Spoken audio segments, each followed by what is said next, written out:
Our fathers, God, to thee, author of liberty, to thee we sing. Long may our land be bright with freedom's holy light. Protect us by thy might, great God our King. Amen. Please be seated.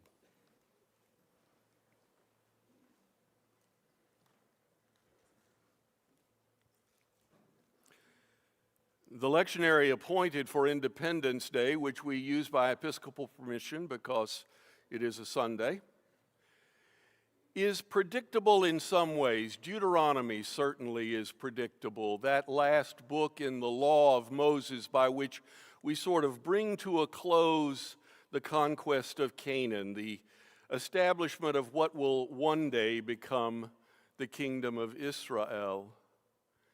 And all of those issues around being strangers in a strange land. And then, of course, there is Hebrews, that wonderful, forward-rolling, rhythmic, by faith, by faith, by faith. A rehearsal to the congregation that it was by faith and not by anything else that Abraham became faithful and remained faithful. And then there is this gospel that concludes with, "Be perfect, therefore, as your Father in heaven is perfect." We were doing fine right up to there. How is it that we are in some way or other to own and be owned by the gospel that concludes on Independence Day of all days? Be perfect, therefore, as your Father in heaven is perfect. See, I think there's something there that we don't understand. I think that a part of what the first two lessons cue us about gives us a way to lay hold of what the gospel wants us to do today. Because what the gospel wants us to do today is what we see in Deuteronomy and Hebrews. We are human beings, not just human doings. It is important, it is essential, in fact, that the outward behaviors that others recognize us by are consistent with who we are. Fair enough. I think too often we lay hold of the deeds because we are not always sure of the people. But in some way or other, when we ourselves feel weak or unsure, ambivalent, we hope that what we're doing will be enough. And that probably is true at some level or other. But it is important for us never to forget our humanity. Toward the end of the second act of the musical 1776, they are debating the question of slavery, and Jefferson had included an entire paragraph in this, a very elegant 18th century squib about the pernicious quality and the utterly immoral quality of slavery. And of course, as you know, there was great debate about that, and in the subsequent Constitutional Convention that occurred after the Revolution. But on the eve of the Revolution, in this wonderful musical play, we hear Adams say to Benjamin Franklin, "Mark me, Franklin, if we give in on this, posterity will never forgive us." And of course, he's right. He's absolutely right. And what we know, of course, is that the omission of that, the omission of, well, the three-fifths compromise in the Constitution, hideous as it was, set in train the inevitable American Civil War. And we are still living the long, painful echo even of that. But when Adams says, "Mark me, Franklin, if we give in on this, posterity will never forgive us," Franklin because he's 70 years old and the oldest man in the convention, looks at him and says, "You're probably right.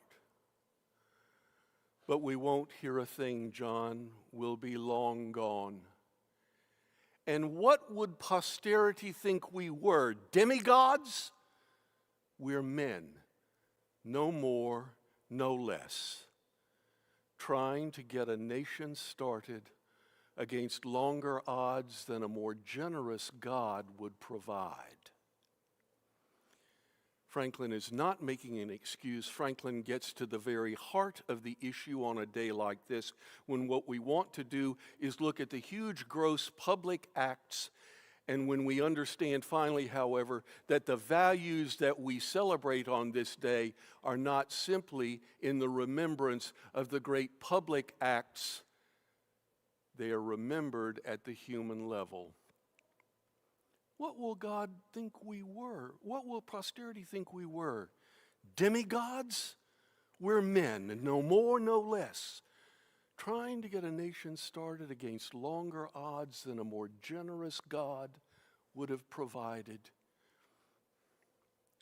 It is in the frailty, in the humanity, in the brokenness, in the incompleteness of what we celebrate today that we find its strongest root, its most brightly burning fervor, and a way to get to this gospel. It is a matter of the striving. Be perfect, therefore, as your Father in heaven is perfect. What will they think we were? Demigods? No. It is the striving. It is the perpetual striving, day upon day, to become more perfect. That is what matters more than anything else when we keep the birthday of this great republic. It ain't over. It is so easy for us to get that wonderful feeling. I don't know about you, it hit me in my late 40s and early 50s. I was just old enough to finally say, you know, the older I get, the better I was. And then you hit 70, and what you realize is, no, the older I get, the more I want to know who I am. And that's where I think we find the best possible way to hear this gospel in the context of our national birthday. Be perfect. Okay, I'm working on that. Some days better than others.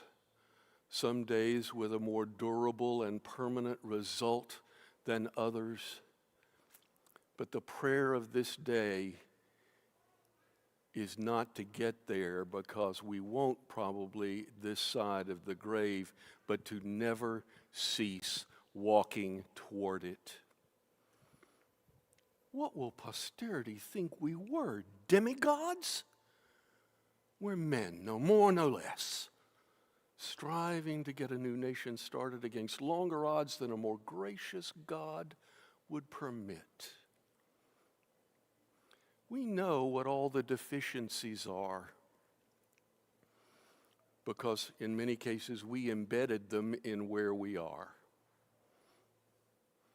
And yet, it is that wonderful letter to the Hebrews, by faith, by faith, by faith, that we continue to walk as surely as Abraham continued to walk. He set out not knowing where he was going. My God, that could have been Philadelphia on July the 4th of 1776. They set out not knowing where they were going.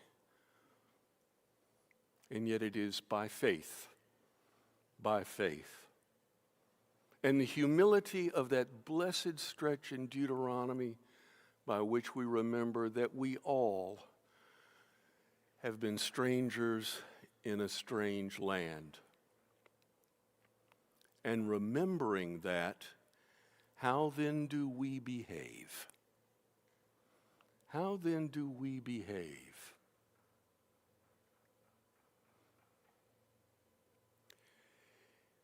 The gift of a day like this is not just the publicly written history. It is you sitting with your grandchildren and with as much clarity and humility and honesty as you can bring to the conversation, saying why it matters to you that you live here. The great publicly written history is persuasive, but you want to see the dream, the vision, the love of this place passed on. It's not in a fireworks display, friends. It's when somebody who trusts you looks to you and says, why? Why are you here? Why here? Why now? Why does this make a difference to you? Don't blow them off. Don't. They've asked you a straight-up, fair question, and they deserve a straight-up, fair answer. Because it is in the little moments. It is in the person-to-person moments. It is the not human doings, but human beings part of our lives that these profound values are most effectively and lastingly conveyed. We all have a story about this. You may say, look, I've never done anything. Really? Is that true? Then tell your grandkids about the last time you went to the polling place.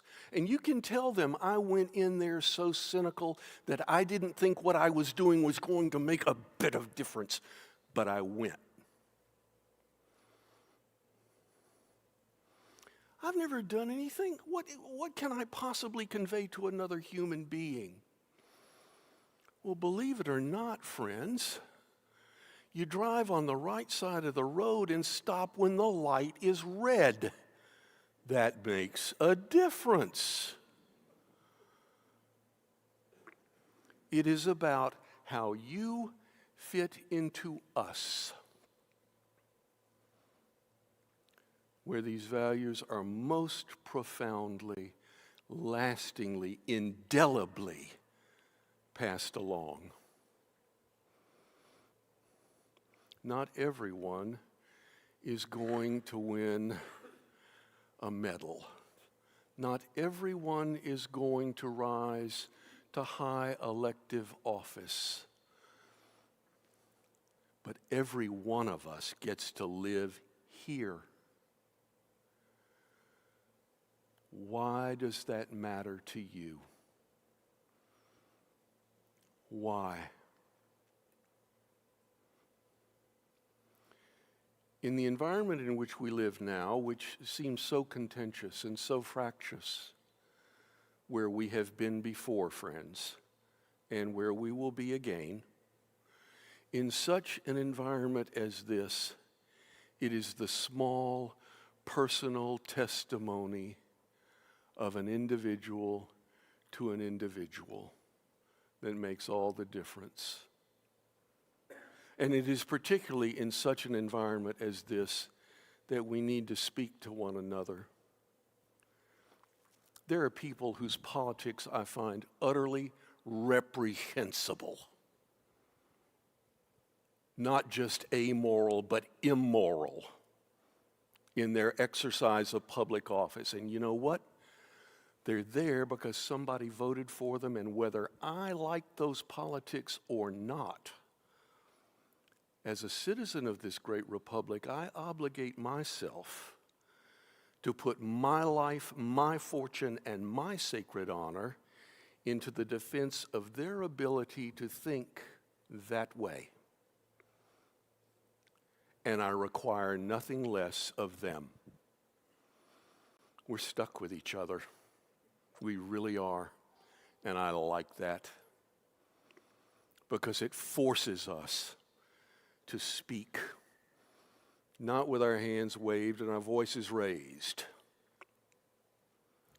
but with the clear humility that says, I don't get how you think like that, but I'm grateful that you are my fellow citizen.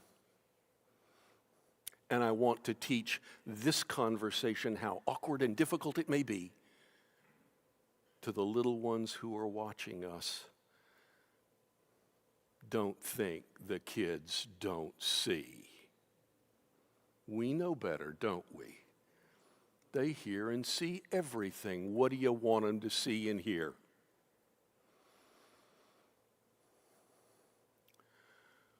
And what will posterity think we were? Demigods? We're men, no more, no less, trying to get a nation started against longer odds than a more generous God would have permitted. And it is in that striving and the coming back to it when we get it wrong that we need to give each other. It is to that we need to give each other the room to live, the room to understand, the room to love this great country by faith, by faith, by faith.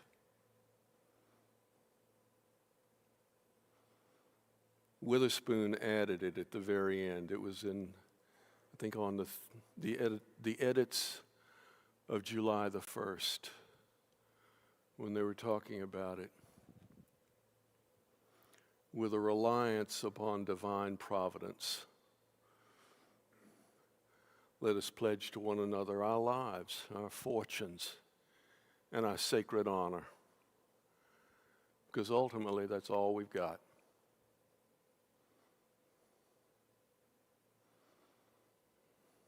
This is harder than it looks. And the glory in it is inexpressible. Because we're trying something that folks haven't tried.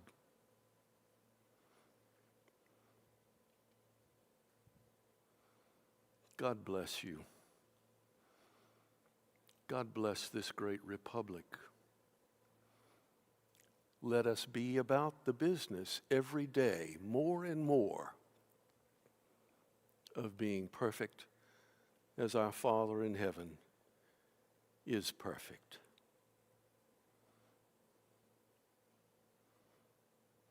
Amen.